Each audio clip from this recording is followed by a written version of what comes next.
后来乡亲啊，刷落去看美国职棒看花式。今仔日世界大赛的第3战，洛杉矶道奇甲多伦多蓝鸟拍一场超过6点钟的比赛，是拍到延长第18局，真精彩。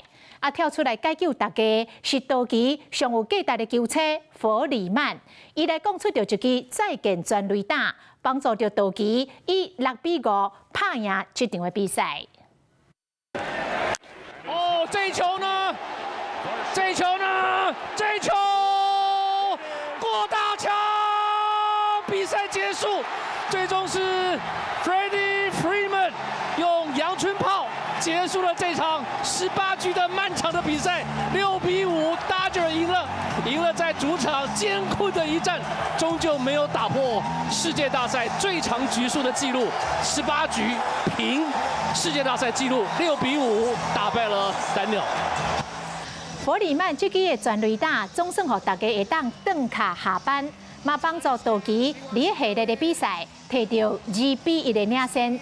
啊，双方伫这场的比赛战到延长赛第18局，已经足平到大联盟史上上长的纪录。